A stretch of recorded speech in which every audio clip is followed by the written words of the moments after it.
हमने चैप्टर 13 कर लिया जो बताता है कि भाई FIR जो है वो SHO के पास जाके लिखवाई जाती है, उसके बाद वो इन्वेस्टिगेशन करता है, उसके बाद वो पुलिस रिपोर्ट तैयार करता है और वो मैजिस्ट्रेट को दे देता है। दूसरा तरीका जिसके through criminal justice system picture में आ सकता है अदर देन FIR वो है कंप्लेंट। कंप्लेंट जो है वो मैजिस्ट्रेट साहब के पास लिखवाई जाती है। सिंपल सी बात है कि अगर मान लो ऑफेंस हुआ, मर्डर हुआ, तो या तो बंदा पुलिस के पास जाएगा चैप्टर 13 या फिर वो कोर्ट में ले जाएगा चैप्टर 16। इन दोनों के अलावा और कोई तरीका नहीं होता, क्योंकि और जाएगा भी कहाँ? डॉक्टर के पास जाएगा, किसके पास जाएगा? या तो पुलिस के पास या जज के पास, कोर्ट में। क्रिमिनल लॉ में जज नहीं बोलते, क्रिमिनल लॉ में बोलते हैं मैजिस्ट्रेट। अब थोड़ा सा ऊपर ऊपर से समझ लेते हैं ताकि आसान जल्दी से याद हो जाए ये चीज़ें। जो शेड्यूल है BNSS का वो ये बताता है कि कौन सा ऑफेंस कॉग्निजेबल और कौन सा ऑफेंस कॉग्निजेबल नहीं है। जैसे फॉर एग्जांपल अनलॉफुल असेंबली का मेंबर होना कॉग्निजेबल ऑफेंस है, मतलब FIR लिखवाई जा सकती है, क्योंकि FIR सिर्फ कॉग्निजेबल ऑफेंस से रिलेटेड लिखवाई जा सकती है।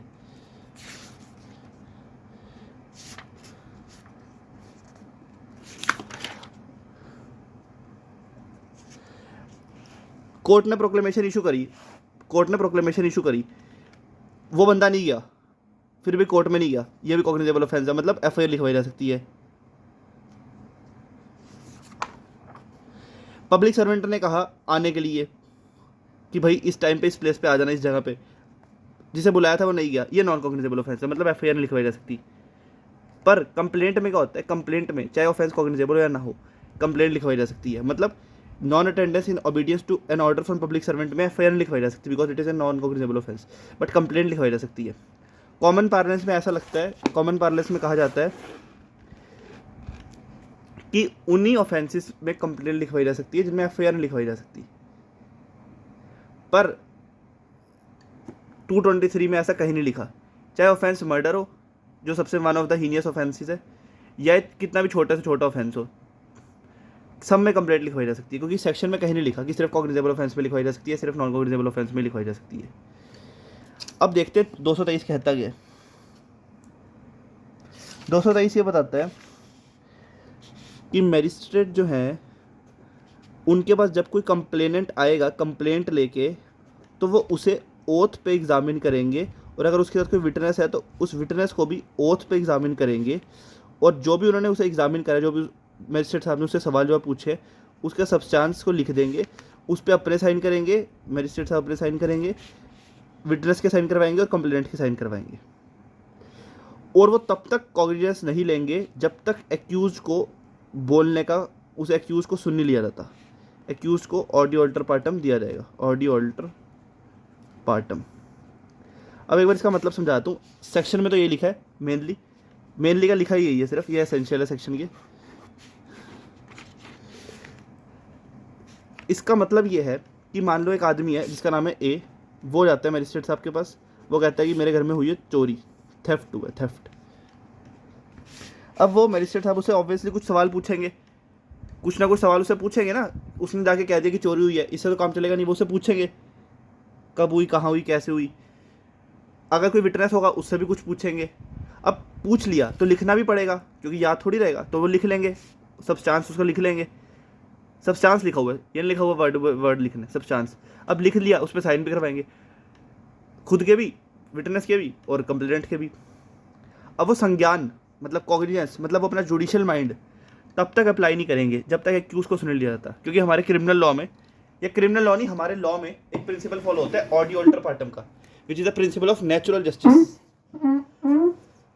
कि दोनों पक्षों को सुनना है। कंप्लेनेंट को तो सुन लिया, कंप्लेनेंट ने आके कहा कि भाई मेरे घर में चोरी हुई है, पर विटनेस को, एक्यूज को भी तो सुनना पड़ेगा, क्योंकि एक बंदे के कहने पे अगर चलेंगे तो अन्याय हो सकता है, इसलिए हमेशा ही दोनों को सुना जाता है। प्रोसिक्यूशन एविडेंस के बाद एक्यूज के 313 के बयान होते हैं, फिर डिफेंस अपना एविडेंस देता है, मतलब पहले एक प्रोसिक्यूशन को सुना गया है, फिर 313 के बयान भी होते हैं, और उसके बाद डिफेंस का एविडेंस लिया जाता है। हमेशा हर स्टेज पे दोनों को सुना जाता है। यहाँ पे भी दोनों को सुना जा रहा है। पहले कंप्लेनेंट को विटनेस को सुन लिया, उसकी बातें लिख ली, उस पर साइन कर दिया, उसके बाद एक्यूज को भी सुना गया है। प्रोवाइजो बताता है, फर्दर प्रोवाइजो बताता है कि अगर कंप्लेंट राइटिंग में है तो मैजिस्ट्रेट साहब कंप्लेनेंट को और विटनेस को एग्जामिन नहीं करेंगे अगर पब्लिक सर्वेंट ने अपनी ऑफिशियल ड्यूटी करते वक्त कंप्लेंट लिखवाई है या किसी कोर्ट ने ही कंप्लेंट लिखवाई है। फिर से बताता हूँ, अगर कंप्लेनेंट जो है या तो वो पब्लिक सर्वेंट है who was doing his public duty या कोर्ट ही है, तो फिर उस सिचुएशन में कंप्लेनेंट को और विटनेस को एग्जामिन करने की जरूरत नहीं है। मतलब उस पब्लिक सर्वेंट को या फिर उस कोर्ट को एग्जामिन करने की जरूरत नहीं है अगर कंप्लेंट लिखित में तो। और अगर मैजिस्ट्रेट साहब भी केस को मेकओवर कर रहे हैं, मेकओवर मतलब बेसिकली अगर हम समझने के लिए मतलब अगर मैं देसी भाषा में बोलूँ तो अगर वो एक मैजिस्ट्रेट दूसरे मैजिस्ट्रेट के पास केस भेज रहे हैं तो उस सिचुएशन में भी जो दूसरे मैजिस्ट्रेट है उन्हें कंप्लेनेंट को और विटनेस को एग्जामिन करने की जरूरत नहीं है, क्योंकि पहले वाले मैजिस्ट्रेट जिन्होंने केस भेजा उन्होंने एग्जामिन कर लिया होगा ना, तो फिर 2 बार करने की क्या जरूरत है। यहाँ पे लिखे है the later magistrate need not re examine them. जो बाद वाले मैजिस्ट्रेट है जिनके पास केस मेकओवर होकर आया है उन्हें री एग्जामिन करने की जरूरत नहीं है, क्योंकि वो पहले से एग्जामिन हो रखा होगा ना। सब सेक्शन 2, अगर पब्लिक सर्वेंट के खिलाफ ही केस कंप्लेंट मिली है, मान लो एक पुलिस वाले पे इल्ज़ाम लगते हैं कि उसने रिश्वत ली है, तो उस सिचुएशन में मैजिस्ट्रेट साहब तब तक संज्ञान नहीं लेंगे, तब तक कॉग्निजेंस नहीं लेंगे, तब तक जुडिशियल माइंड अप्लाई नहीं करेंगे जब तक वो पब्लिक सर्वेंट को एक बार अपॉर्चुनिटी दे देते कि भाई बताओ आप पे ऐसे ऐसे इल्ज़ाम लगे, आपको क्या कहना है। एंड जो उस पब्लिक सर्वेंट है, इस केस में हमारे एग्जाम्पल में जो पुलिस वाला है, उसके सुपीरियर की जब तक रिपोर्ट नहीं ले लेते, तो मान लो एक पब्लिक सर्वेंट है, मान लो पुलिस वाला है, उस पर रिश्वत लेने के ब्राइबरी के एलिगेशन लगते हैं, तो एक बार पब्लिक सर्वेंट को भी सुनना पड़ेगा, उसे अपॉर्चुनिटी देनी पड़ेगी एंड उस पुलिस वाले की सुपीरियर ऑफिसर की रिपोर्ट देखनी पड़ेगी, उसके बाद वो संज्ञान लेंगे। ये हो गया हमारा 223। हाँ, जो कंप्लेंट लिखवाते हैं उसे कंप्लेनेंट कहते हैं और जो एफआईआर लिखवाते हैं उसे इन्फॉर्मेंट कहते हैं। कॉमन पार्लेंस में एफआईआर लिखवाने को भी कंप्लेनेंट बोल देते हैं, पर वो गलत वर्ड है। जो एफआईआर लिखवाते हैं उसे इन्फॉर्मेंट कहते हैं और कंप्लेंट जो लिखवाते हैं उसे कंप्लेनेंट कहते हैं। जो एफआईआर लिखवा रहा है उसे ओथ पे एग्जामिन नहीं करा जाता, पर जो कंप्लेंट लिखवा रहा है उसे ओथ पे एग्जामिन करा जाता है। कभी कभी क्वेश्चन आता है difference between complaint and FIR, तो उसके लिए इंपॉर्टेंट है ये। 224, अब अगर मान लो पीरागढ़ी जो है वो 30,000 की जुरिस्डिक्शन में आता है। एक आदमी पीरागढ़ी में रहता है, उसके घर पे चोरी होती है, वो ऑब्वियसली 30,000 ले जाता है। सॉरी, वो 30,000 नहीं जाता, उसे 30,000 जाना चाहिए था, क्योंकि वो पीरागढ़ी में रहता है और पीरागढ़ी 30,000 की जुरिस्डिक्शन में आता है। वो चले जाते हैं रोहिणी कोर्ट में। अब रोहिणी कोर्ट के जो जज साहब हैं वो उसे कहेंगे कि भाई आपको 30,000 जाना है, वो उसे 30,000 भेज देंगे। अब इसमें 2 चीज़ें दे रखी हैं, ए और बी पॉइंट करके, कि अगर कंप्लेंट राइटिंग में है तो वो उस पर एंडोर्समेंट कर देंगे और उसे प्रॉपर कोर्ट में, मतलब रोहिणी 30,000 कोर्ट में भेज देंगे। ए को कहेंगे कि भाई ए को 30,000 कोर्ट में भेज देंगे। अगर कंप्लेंट राइटिंग में है, एंडोर्समेंट करके कंप्लेंट को 30,000 में भेज देंगे और उसे कहेंगे भाई 30,000 जाओ। और अगर वो राइटिंग में नहीं है तो उसे वैसे ही ओरली भेज देंगे, कहेंगे कि भाई चले जाओ। राइटिंग में है तो एंडोर्समेंट कर देंगे। ये ज़्यादा इंपॉर्टेंट नहीं है वैसे। 225 इज़ वेरी इंपॉर्टेंट, मतलब इस चैप्टर का सबसे इंपॉर्टेंट सेक्शन यही है। 225 बताता है postponement of issue of process. अब ये इशू ऑफ प्रोसेस क्या होता है? इशू ऑफ प्रोसेस का मतलब होता है, यहाँ पे दे रखा है issue of process. Issue of process का मतलब होता है एक्यूज को बुलाना कोर्ट में। कैसे बुलाना? या तो सम्मन देके या वारंट देके। सम्मन कब दिए देंगे? जब सम्मन केस है। वारंट कब दिए देंगे? जब वारंट केस है। पर वारंट केस में भी सम्मन दिए जा सकते हैं। तो अभी इशू ऑफ प्रोसेस को पोस्टपोन करा जा रहा है, मतलब for the time being accused को नहीं बुलाया जा रहा कोर्ट में। अब क्यों नहीं बुलाया जा रहा? जब कंप्लेनेंट यहाँ पे मैजिस्ट्रेट साहब के पास गया और उसने कहा, ये हमने लिखा था ना, जब कंप्लेनेंट मैजिस्ट्रेट साहब के पास गया और उसने जाके कहा कि मेरे साथ चोरी हुई है, तो मैजिस्ट्रेट साहब ने क्या करा? उसे एग्जामिन करा ओथ पे, और विटनेस कोई था उसे भी एग्जामिन करा। पर सिर्फ इतना करने से अच्छे खासे चांसेस है कि ये ना पता लग पाए कि क्या सच में ऑफेंस हुआ भी है कि नहीं हुआ, ये ऐसे ही झूठ तो नहीं बोल रहा। तो इसीलिए प्रोसेस को, इशू ऑफ प्रोसेस को पोस्टपोन करा जा रहा है कि एक बार ये चेक कर लिया जाए अच्छे से कि क्या ऊपर से पता कर लिया जाए, प्राइमा फेसाई देख लिया जाए कि ऑफेंस हुआ कि नहीं हुआ। अभी कोई ट्रायल नहीं शुरू हो गया, ये हम फाइंड आउट नहीं कर रहे कि सच में ऑफेंस हुआ कि नहीं हुआ, बस ये देख रहे हैं कि कंप्लेंट में दम है या नहीं है। कंप्लेंट में दम है या नहीं है ये देखने के लिए हम प्रोसेस को पोस्टपोन कर रहे हैं, मतलब फिलहाल एक्यूज को नहीं बुला रहे। क्योंकि मान लो एक्यूज को बुला लिया जाता है, सम्मन कैसे सम्मन देके, वारंट कैसे वारंट देके। बाद में पता लगता है कि भाई एक्यूज ने तो कुछ करा ही नहीं था, कंप्लेंट बिल्कुल झूठी, तो एक्यूज को कितनी इनकन्वीनियंस होगी।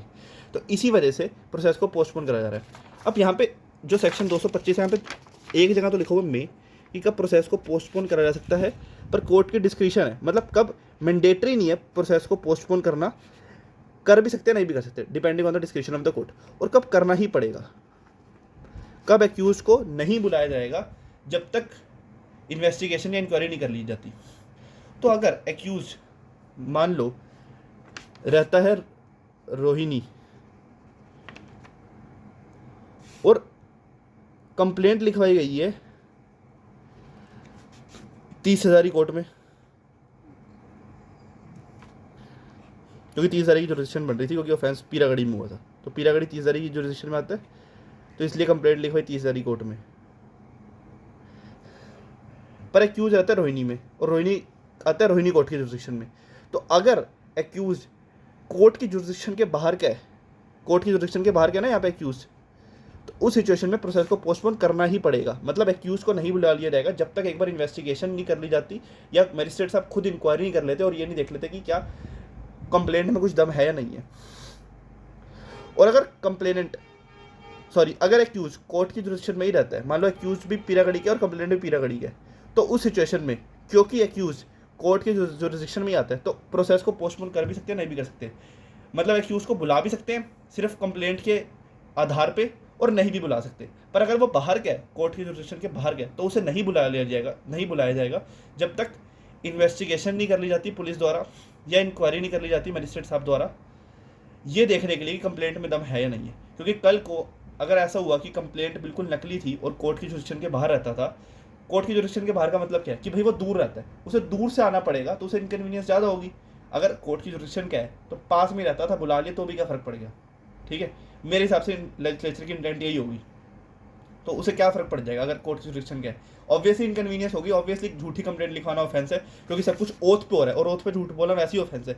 बट यहाँ पे लेजिस्लेचर की इंटेंट यही है कि अगर बंदा दूर से आ रहा है तो उसे इनकन्वीनियंस ज़्यादा होगी, इसलिए प्रोसेस को पोस्टपोन करना ही पड़ेगा। सम्मन या वारंट तब तक नहीं दिए जाएंगे जब तक इन्वेस्टिगेशन नहीं कर लेती पुलिस, या कोई और प्राइवेट पर्सन भी इन्वेस्टिगेशन कर सकता है, कोर्ट कह सकती है, या फिर मजिस्ट्रेट साहब खुद इंक्वायरी नहीं कर लेते और ये चेक नहीं कर लेते कि कंप्लेंट में दम है या नहीं है। प्रोवाइजो बताता है कि इन्वेस्टिगेशन का ऑर्डर मजिस्ट्रेट साहब नहीं देंगे अगर case is exclusively trial by court of session. अब कौन से offences exclusively trial by court of session होते हैं कि जिसमें सिर्फ सेशन कोर्ट ही ट्रायल कर सकता है, वो बता रखे शेड्यूल में। जैसे यहाँ पे लिख रहे हैं कोर्ट ऑफ सेशन, कौन सा कोर्ट ट्राई करेगी, by what court triable. Counterfeiting coins, नकली सिक्के बनाना या गवर्नमेंट स्टैम्प्स बनाना या नोट बनाना, तो ये court of session he try करेगी सिर्फ। ये जनरली काफ़ी हीनियस ऑफेंस होते हैं। अब नकली नोट बनाना बहुत बड़ी बात है ना, तो सेशन कोर्ट ही ट्राई करती है। तो अगर मान लो नकली नोट बनाने का केस है, तो फिर मजिस्ट्रेट साहब इन्वेस्टिगेशन के लिए नहीं बोलेंगे। बी, अगर कंप्लेंट जिसने दी है वो कोर्ट नहीं है, क्योंकि कोर्ट भी कंप्लेंट दे सकती है ना, हमने यहाँ पे पढ़ा था, कोर्ट भी कंप्लेंट दे सकती है, इधर पढ़ा था हमने, court has made the complaint. अगर कंप्लेनेंट कोर्ट नहीं है तो उस सिचुएशन में इन्वेस्टिगेशन का ऑर्डर मजिस्ट्रेट साहब तब तक नहीं देंगे जब तक कंप्लेनेंट एंड विटनेस को एग्जाम में नहीं कर लिया जाता।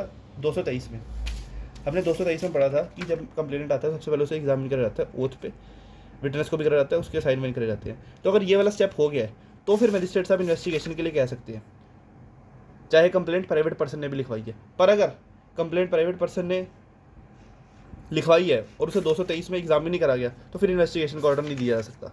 पहले 223 वाले स्टेप पूरे करो, उसके बाद इन्वेस्टिगेशन का ऑर्डर दिया जा सकता है 225 में, अगर कंप्लेंट अदर देन कोर्ट ने दी है तो। अदर देन कोर्ट की बात हो रही है यहाँ पे, where the complaint has not been made by the court. Subsection 2, अगर मजिस्ट्रेट साहब खुद इंक्वायरी कर रहे हैं। अब देखो 225 में जब वो प्रोसेस को पोस्टपोन कर रहे हैं तो वो या तो इन्वेस्टिगेशन करने के लिए पुलिस को कह रहे हैं कि पुलिस देखे कि भाई दम है कि नहीं है कंप्लेंट में, या वो खुद भी इंक्वायरी कर सकते हैं, या कोई भी इंसान प्राइवेट पर्सन कर सकता है। तो अगर वो खुद इंक्वायरी कर रहे हैं तो वो विटनेस का एविडेंस ओथ पे ले सकते हैं। प्रोवाइजो बताता है कि अगर offence exclusively trial by court of session है, मान लो वो वाला नकली नोट बनाने वाला केस है, तो वो कंप्लेनेंट को बुलाएंगे, ही शैल, वो कंप्लेनेंट को बुलाएंगे, मैंडेटरी है, और कहेंगे कि सारे विटनेस लेके आ और उन सब विटनेस को एग्जामिन कर लेंगे ओथ पे। ये इसलिए करा जाता है ताकि कोर्ट का टाइम बच जाए, सेशन कोर्ट का टाइम बच जाए। वो खुद बुला के एक्यूज कंप्लेनेंट को बुला लेंगे और उसे कहेंगे सारे विटनेस ले और उन्हें एग्जामिन कर लेंगे ओथ पे। सब सेक्शन 3 हमने यहाँ पे देखा था कि कोई किसी भी इंसान को other person than police officer को भी कहा जा सकता है इन्वेस्टिगेशन करने के लिए। अब वो जो अदर पर्सन है अदर देन अ पुलिस ऑफिसर, उसे उसके पास वो सारी पावर होंगी जो एक पुलिस वाले के पास होती है इन्वेस्टिगेशन करने के दौरान, बस उसके पास अरेस्ट विदाउट अ वारंट करने की पावर नहीं होगी। तो मान लो एक लड़का है जिसका नाम है ए, वो पुलिस वाला नहीं है ना वो मैजिस्ट्रेट है, तो कोर्ट उसे भी इन्वेस्टिगेशन करने की पावर दे सकती है, इन्वेस्टिगेशन करने की, और उसके पास वो सारी पावर होगी जो एक पुलिस ऑफिसर के पास होती है जब वो इन्वेस्टिगेशन कर रहा होता है, other than power to arrest without warrant. Without warrant वो अरेस्ट नहीं कर सकता।